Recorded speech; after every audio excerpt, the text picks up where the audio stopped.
Party మారిన ఎమ్మెల్యేల అనర్హత పిటిషన్ కేసులో హైకోర్టు కీలక తీర్పిచ్చింది. 4 వారాల్లోగా నిర్ణయం తీసుకోవాలని అసెంబ్లీ సెక్రటరీకి ఆదేశాలు జారీ చేసింది.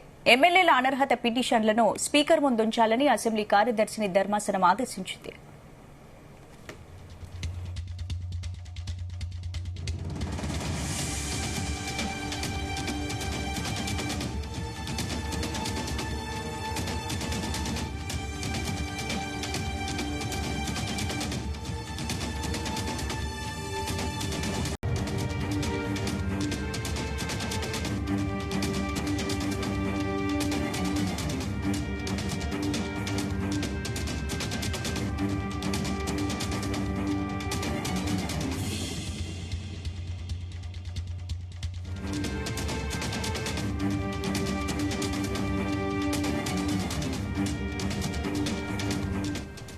పార్టీ మారిన ఎమ్మెల్యేల అనర్హత పిటిషన్ కేసులో హైకోర్టు కీలక తీర్పిచ్చింది. 4 వారాల్లోగా నిర్ణయం తీసుకోవాలని అసెంబ్లీ సెక్రటరీకి ఆదేశాలు జారీ చేసింది. ఎమ్మెల్యేల అనర్హత పిటిషన్లను స్పీకర్ ముందుంచాలని అసెంబ్లీ కార్యదర్శిని ధర్మాసనం ఆదేశించింది.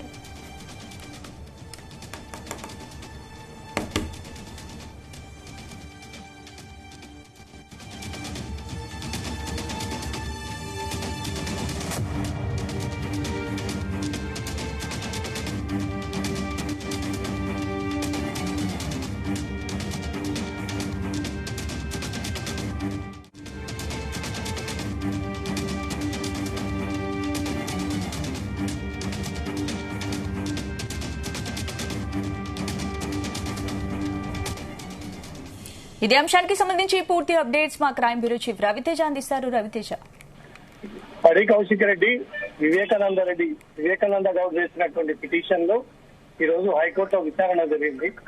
ఈ పిటిషన్ లో చాలా స్పష్టంగా బీఆర్ఎస్ పార్టీ తరఫున బీఫామ్ పొంది బీఆర్ఎస్ పార్టీ తరఫున గెలుపొంది మెంబర్షిప్ తీసుకొని ఈ పార్టీలో గెలిచినటువంటి వ్యక్తులు పార్టీకి రాజీనామా చేయకుండా సభ్యత్వానికి రాజీనామా చేశారు. ఇతర పార్టీలో చేరి అదే పార్టీలో అదే హోదాలో కొనసాగుతున్నటువంటి ఈ పార్టీ ఫిరాయించినటువంటి ఎమ్మెల్యేల పైన చర్యలు తీసుకోవాలన్నట్టు కూడా గతంలో స్పీకర్ కార్యాలయానికి రిప్రజెంటేషన్ ఇచ్చిన దాంతో అందరూ లేకపోవడంతో హైకోర్టుని అప్రోచ్ అవడంతో హైకోర్టు ఈ రోజు ఈ కేసు విచారణ సంబంధించి అటు పిటిషనర్ తరఫున న్యాయవాదుల వాదనలు విన్న తర్వాత అసెంబ్లీ కార్యదర్శి కార్యాలయానికి 4 వారాల్లో ఈ పార్టీ ఫిరాయించినటువంటి 4 ఎమ్మెల్యేల పైన నిర్ణయం తీసుకొని ఇమీడియట్ గా వాటిపై యాక్షన్ తీసుకోవాలన్నట్టుగా కూడా ఈ రోజు హైకోర్టు ఆదేశించినట్టుగా తెలుస్తుంది. ఈ రోజు పిటిషనర్ తరఫున న్యాయవాదులు చాలా క్లియర్ గా వీళ్ళు ఇతర పార్టీ నుంచి ఆల్రెడీ బీఆర్ఎస్ పార్టీలోకి వచ్చారు. బీఆర్ఎస్ పార్టీ నమ్ముకొని వీరికి బీఫామ్లు ఇచ్చి వీళ్ళందరినీ కూడా గెలుపొందింది. భారీ మెజారిటీ. రవితేజ, ఒక నిమిషం లైన్ లో ఉండండి, మళ్ళీ మాట్లాడతాను మీతో. ఇదే అంశానికి సంబంధించి మనతో మాట్లాడడానికి హైకోర్టు అడ్వకేట్ అరుణ్ గారు లైన్ లో ఉన్నారు. Good morning sir. Good morning అండి. అరుణ్ గారు, ఏంటి అంటే వాదనలు ఎలా జరిగాయి ఈ కేసుకి సంబంధించి? యాక్చువల్ గా కోర్టు రూల్స్, రెగ్యులేషన్స్, ఆర్టికల్స్ తో పాటు పాస్ట్ ప్రెసిడెంట్స్ అంటే సాంప్రదాయాలను కూడా ఫాలో అయిందా లేదా అనేది చూస్తుంటది. అందులో భాగంగానే క్వాజీ కోర్టు అన్నమాట. స్పీకర్ అనేది క్వాజీ కోర్టు. స్పీకర్ నిర్ణయం ప్రకటించక ముందే హైకోర్టు ఏ నిర్ణయాన్ని తీసుకోలేదనేది వాదనలో గవర్నమెంట్ తరఫున చెప్పడం జరిగింది.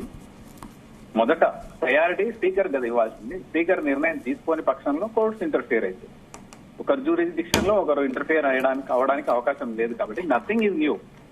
ఇప్పుడు స్పీకర్ గారు పాత పద్ధతులు అంటే తెలంగాణ రాష్ట్రం ఏర్పడ్డ తర్వాత సాంప్రదాయం ప్రకారం గతంలో ఏవైతే నిర్ణయాలు తీసుకున్నారో మొదటి స్పీకర్ అవే నిర్ణయాలను పాటిస్తారు. అంతే సింపుల్ గా ఏముంటది, అంతకు మించి వేరే ఏం లేదు. బోన అంతరాలు ఏమి దద్దరిల్లవు.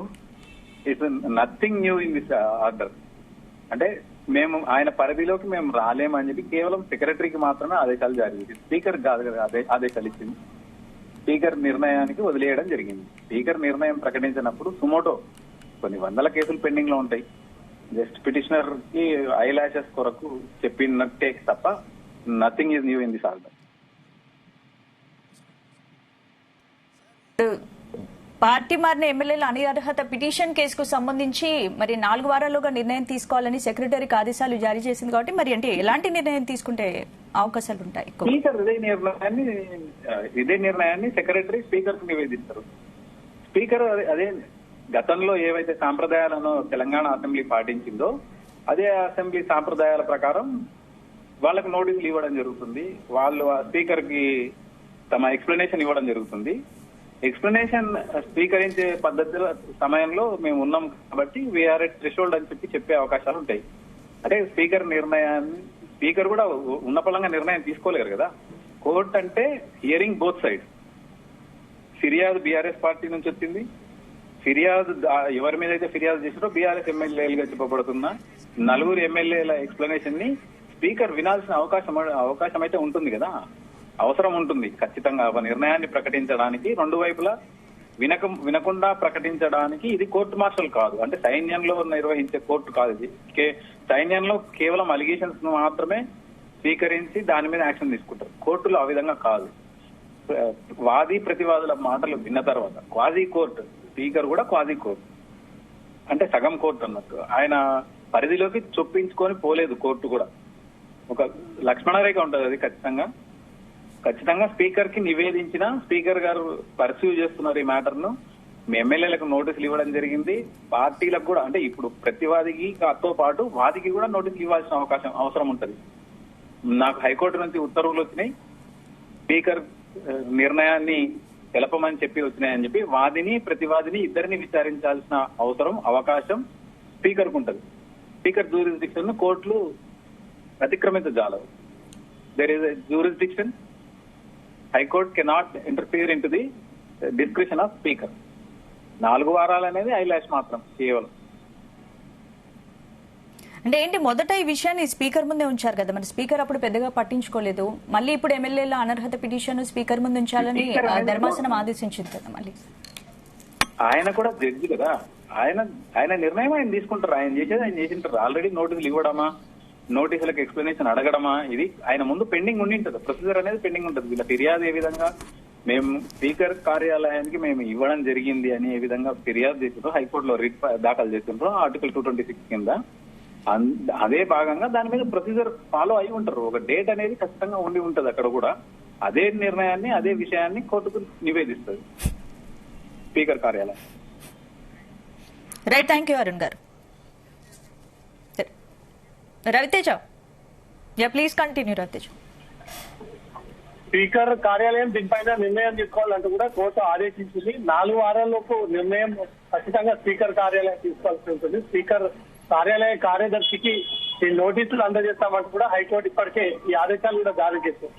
స్పీకర్ కార్యాలయం ఒకవేళ ఈ 3 ఎమ్మెల్యేలపై నిర్ణయం తీసుకోవాలి అంటే ఖచ్చితంగా ముందుగా మీరు 3 ఎమ్మెల్యేలకు నోటీసులు జారీ చేసి, మీరు ఒక పార్టీ తరఫున గెలిచి ఒక పార్టీకి రాజీనామా చేయకుండా ఇతర పార్టీలో మీరు కొనసాగడంపై మాత్రం తీవ్ర అభ్యంతరాలు వ్యక్తం అవుతా ఉన్నాయి. ఇది చట్టానికి ఉల్లంఘనకు పాల్పడుతూ మీకు పార్టీ మారి అనర్హులుగా ఉన్నటువంటి మీరు ఇన్ని రోజుల పాటు పార్టీలో కొనసాగుతా ఉన్నారు. దీనిపైన వివరణ ఇవ్వండి అంటూ కూడా స్పీకర్ కార్యాలయం 3 ఎమ్మెల్యేలకు కూడా నోటీసులు జారీ చేసి వారి నుంచి కూడా వివరణ తీసుకొని, అప్పుడు స్పీకర్ కార్యాలయం వారు ఇచ్చినటువంటి వివరణ సంతృప్తిగా అనిపిస్తే మాత్రం దానిపైన మళ్ళీ స్పీకర్ కార్యాలయం నిర్ణయం తీసుకునేటువంటి అవకాశం ఉంటుంది. లేదా వారు ఇచ్చినటువంటి వివరణ ఏమాత్రం పొంతన లేకుండా ఉంది అనే దానిపై మాత్రం స్పీకర్ కార్యాలయం భావిస్తే వీరందరినీ కూడా అనర్హులుగా ప్రకటించి వీరి సభ్యత్వాన్ని ఇమీడియట్ గా రద్దు చేయాలంటూ కూడా స్పీకర్ కార్యాలయం ఆదేశాలు జారీ చేసేటువంటి అవకాశం ఉంటుంది. ఆ రకంగా జరిగితే మాత్రం 3 ఎమ్మెల్యేల పదవులు పోయేటువంటి అవకాశం ఉంటుంది. 3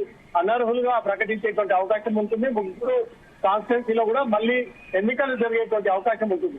సో ఇప్పటికే స్పీకర్ కార్యాలయం వారిని అనర్హులుగా ప్రకటించారు కాబట్టి ఏ పార్టీ తరఫునైనా భవిష్యత్తులో వారు మళ్ళీ ఎమ్మెల్యేగా పోటీ చేసేటువంటి అవకాశం ఉంటుంది. కాబట్టి ఈ రోజు కోర్టు ఇచ్చినటువంటి కీలకమైనటువంటి ఆదేశాల మేరకు 3 ఎమ్మెల్యేల మాత్రం పెద్ద షాక్ తగిలిందని అనుకోవాలి.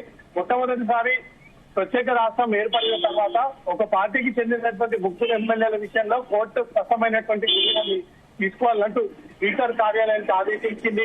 ఇది చరిత్రలో మొదటిసారి అనుకోవాలి. స్పీకర్ కార్యాలయం ఒకవేళ 3 అనర్హులుగా ప్రకటించి 3 కాన్స్టిట్యున్సీలో ఎన్నికలు జరపాలంటే మాత్రం ఎన్నికల సంఘానికి ఈ నివేదికను అందజేస్తే మాత్రం ఈ 3 కాన్స్టిట్యున్సీలో కూడా మళ్ళీ ఎన్నికలు జరిగేటువంటి అవకాశం ఉంటుంది. Right, thank you Raviteja.